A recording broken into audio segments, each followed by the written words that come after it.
Avis vascular centre మన దేశంలోనే the best varicose vein hospital.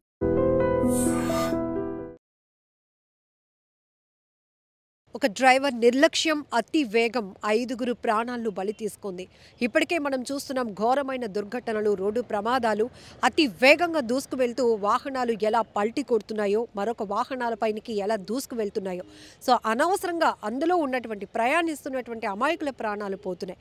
Kurnool bus ప్రమాదం తర్వాత కూడా ఎన్నో ప్రమాదాలు చూసాం. ఇప్పుడు పల్నాడు జిల్లా చిలకలూరిపేట బైపాస్ వద్ద జరిగినటువంటి రోడ్డు ప్రమాదంలో ఆ కారులో ప్రయాణిస్తున్న 5గురు కూడా మృతి చెందినటువంటి దుర్ఘటన చాలా బాధాకరమైన విషయం.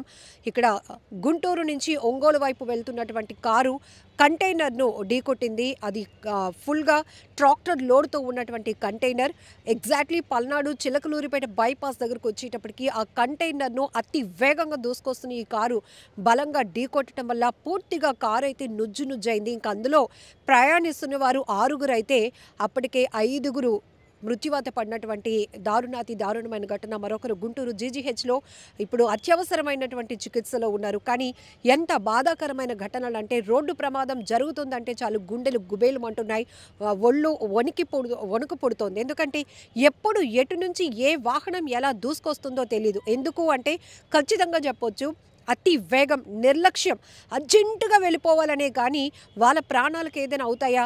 వారు కారు కానీ ఏదైనా వాహనం నడుపుతున్నప్పుడు అందులో ఉన్నవారి పరిస్థితి ఏంటి? చుట్టుపక్కల వాళ్ళకి కూడా ప్రమాదంకి కారణమవుతామని కనీస ఆలోచన కూడా లేకుండా దూసుకుపోతున్నారు. ఇప్పుడు ఇందులో మృతి చెందినటువంటి ఈ స్టూడెంట్స్ అందరూ కూడా బీటెక్ చదువుతున్నారు. విజ్ఞాన్ యూనివర్సిటీకి చెందినటువంటి విద్యార్థులుగా తెలుస్తుంది. అయ్యప్ప మాలలో ఉన్నారు, అయ్యప్ప దీక్షలో ఉన్నారు.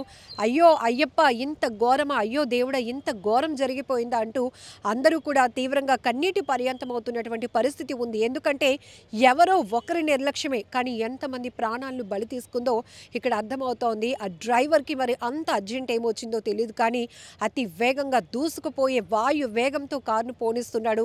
అంతలోనే ఇప్పటికీ మనం చూస్తూ ఉంటాం, హైవేల పైన ఏమి మనకి అడ్డు రావు అని అనుకునే ఆలోచనతో చాలామంది జయ్యోని వెళ్తోంది కదా అని వాహన వేగాన్ని పెంచుతూ ఉంటారు.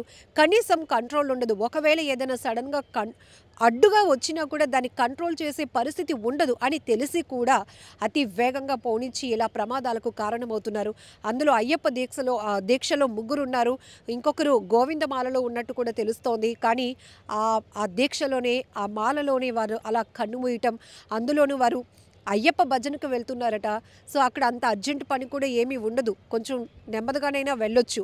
ఒకవేళ ఏదైనా ఎగ్జామ్స్ కానీ వాటికి ఎమర్జెన్సీ పర్పస్గా వెళ్ళినప్పుడు కొంచెం ఎర్లీగా స్టార్ట్ అయ్యి అంటే సమయానికి ముందే చేరుకుంటే కూడా ఇట్లాంటి ప్రమాదాలు ఉండవు. కానీ వీళ్ళు మొత్తం ఈ కారులో ప్రయాణిస్తున్న మొత్తం ఈ 6గురు కూడా, అంటే డ్రైవర్తో పాటు కలిపితే 6గురు కూడా అయ్యప్ప స్వామి పూజకు వెళ్తున్నటువంటి పరిస్థితిలోని ఇలాంటి ఘోరమైన ప్రమాదం జరగటం అంటే ఊహించడానికి కూడా చాలా కష్టంగా ఉంది. ఆ కుటుంబాలు తీవ్రంగా రోధిస్తున్నాయి. ఎందుకంటే చదువుకుంటున్నారు, మంచి భవిష్యత్తు ఉన్నటువంటి పిల్లలు ఇలా ఒకే దుర్ఘటనలో ఇంతమంది ప్రాణాలు పోగొట్టుకోవడం అంటే అసలు జీర్ణించుకోవడానికి కూడా చాలా కష్టంగా ఉంది. అతి వేగం ప్రమాదాలకు ప్రధానమైన కారణం అతి వేగమే అవుతోంది. ఎప్పుడు ఏ వాహనం ఎటువైపు నుంచి దూసుకొస్తుందో, ఎగిరి పడుతుందో, మనుషుల మీదకే ఎక్కేస్తోందో అర్థం కానటువంటి పరిస్థితి ఉన్నాయి. కొన్ని చోట్ల ఫిట్నెస్ లేని వాహనాలని రోడ్లపైకి ఎక్కించి కూడా ప్రమాదాలకు కారణమవుతున్నారు. మనుషుల ప్రాణాలు పోవటానికి కూడా కారణమవుతున్నటువంటి పరిస్థితి. కానీ ఈ కార్లు చూస్తున్నాం కదా, ఎంత వేగంగా పోనిస్తున్నారంటే అట్లీస్ట్ అట్లాంటి పరిస్థితి ఏదైనా వచ్చున్నా కూడా వాహనాన్ని అదుపు చేయలేనటువంటి పరిస్థితిలో ఉన్నప్పుడు మీ ప్రాణాలు కూడా పోతాయనే ఆలోచన ఎందుకు ఉండట్లేదు? మీపైన ఆధారపడే కుటుంబ సభ్యులు ఏమైపోతారు అనే కనీస ఆలోచన, విజ్ఞత ఎందుకు ఉండటం లేదు అర్థం కావట్లేదు. ఇప్పటికే తరచుగా చాలా ఘోరమైన, నార్మల్గా ఉన్నటువంటి ప్రమాదాలు కదా, ఘోరమైన రోడ్డు ప్రమాదాలు చూస్తున్నాం. అంటే దాని నుంచి మనం చాలా విషయాలు నేర్చుకోవాల్సి ఉంటుంది. అమ్మో, ఎప్పుడు ఎలాంటి ప్రమాదం ఎలా జరుగుతుందో తెలీదు. మనం తిన్నగా వెళ్ళినా ఇంకెవరైనా మన ప్రమాదానికి కారణమవుతారో తెలీదు. ఇలాంటి ఆలోచన మన మైండ్లో ఉన్నప్పుడు ఖచ్చితంగా మన వేగాన్ని తగ్గించుకుంటాం, మన ప్రయాణాన్ని సురక్షితంగా కొనసాగించాలనుకుంటాం. మనపైన ఆధారపడిన కుటుంబ సభ్యుల గురించి మన మైండ్లోకి వచ్చేస్తుంది. కానీ ఇక్కడ కొంతమంది నిర్లక్ష్యం, ఒకే ఒక డ్రైవర్, ఒకే ఒక వ్యక్తి ఆలోచన, నిర్లక్ష్యం, అతను స్పీడ్గా వెళ్ళిపోవాలని ఆలోచన అంతే వాయు వేగంలో ఆ ప్రాణాలను గాల్లో కలిసిపోయేలా చేసింది. బట్ పల్నాడు చిలకలూరిపేట బైపాస్ వద్ద జరిగినటువంటి ఘోరమైన రోడ్డు ప్రమాదానికి సంబంధించి చాలా బాధాకరమైన దృశ్యాలు. ఆ కంటైనర్లోనికి పూర్తిగా వీళ్ళు ప్రయాణిస్తున్న కారు పూర్తిగా చొచ్చుకుపోయి నుజ్జు అయిపోవడం వల్ల క్రేన్ల సహాయంతో దాన్ని వేరు చేయాల్సినటువంటి పరిస్థితి. ఒక వెహికల్కి అలాంటి పరిస్థితి ఉంటే మానవ శరీరం ఎంత సెన్సిటివ్గా ఉంటుందో తెలుసు. ఊహించడానికి కూడా చాలా కష్టంగా ఉంది. ఆ మృతదేహాలను వేరు చేసినప్పుడు అయ్యప్ప దీక్షలోనే ఉన్న విద్యార్థులు ఎవరైతే ఉన్నారో వాళ్ళ మృతదేహాలు చూసి కూడా అందరూ చలించిపోయినటువంటి పరిస్థితి, తీవ్ర కన్నీటి పర్యంతమైన పరిస్థితి. పూర్తిగా ఈ రోడ్డు ప్రమాదంతో, ఈ దుర్ఘటనతో విషాద ఛాయలు అలుముకున్నాయి. ఖచ్చితంగా చెప్పొచ్చు, ఎంతోమంది తల్లిదండ్రులు తమ బిడ్డల్ని పోగొట్టుకుంటున్నారు రోడ్డు ప్రమాదాలు. ఎంతోమంది కుటుంబ పెద్దల్ని పోగొట్టుకుంటున్నారు. ఎంతోమంది శరీర అవయవాలు పూర్తిగా పని చేయలేనటువంటి పరిస్థితిలో మంచాలకి పరిమితం అయిపోతూ ఆర్థికంగా చితికిపోతున్నారు. కేవలం నిర్లక్ష్యం నుంచి కారణం ప్రమాదాలు జరగటం. ప్రమాదాల్లో ఈ స్థాయి పరిస్థితులు వస్తున్నాయి. కనీసం ఒక్కసారి మన వేగాన్ని తగ్గించుకుంటే, ఒక్కసారి మన ఆలోచనని సరి చేసుకుంటే మాత్రం ఈ ప్రమాదాలని అరికట్టవచ్చు.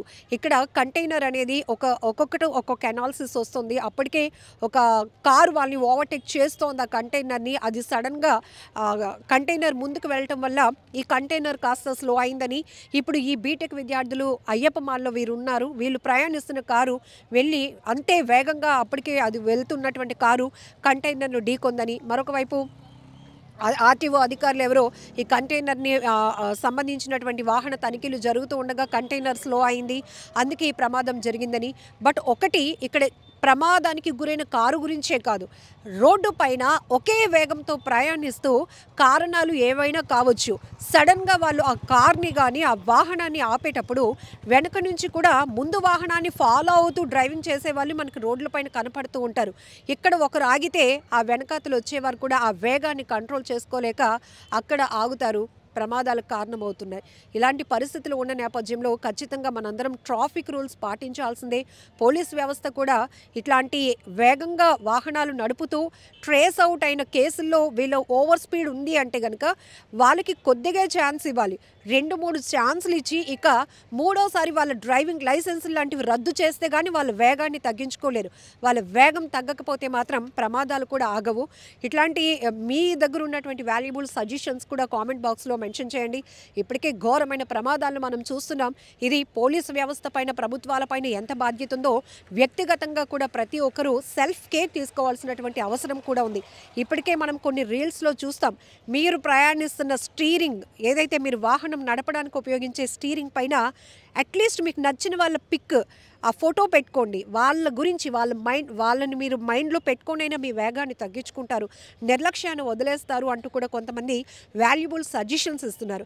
అట్లాంటి సజెషన్స్ రోడ్డు ప్రమాదాలు తగ్గటానికి, ఈ వేగాన్ని నియంత్రించడానికి మీ దగ్గర ఏమైనా వాల్యుబుల్ సజెషన్స్ ఉంటే కూడా కామెంట్ బాక్స్లో మెన్షన్ చేయండి. And for more videos, please subscribe to iDream. Please subscribe to iDream. Please subscribe iDream. And please subscribe to iDream. For more videos, subscribe to iDream. please like, share and subscribe to the channel. Congratulations, iDream. Subscribe to iDream. Subscribe to iDream. So subscribe to iDream Media. iDream team అందరికి huge congratulations. Please subscribe iDream Media. Please subscribe to iDream. Subscribe iDream. Please subscribe to iDream. iDream అంటే నా కళల ఛానల్ను subscribe చేసుకున్న నోరు తిరుగుతలేదు, మీరైతే గంట గుర్తు కొట్టండి. For more such videos, please subscribe to iDream. Subscribe to iDream. Please subscribe to iDream. Please subscribe iDream Media. Please do subscribe to iDream. Please subscribe to iDream Media. For best entertainment and information, please subscribe iDream. And don't forget to subscribe to iDream.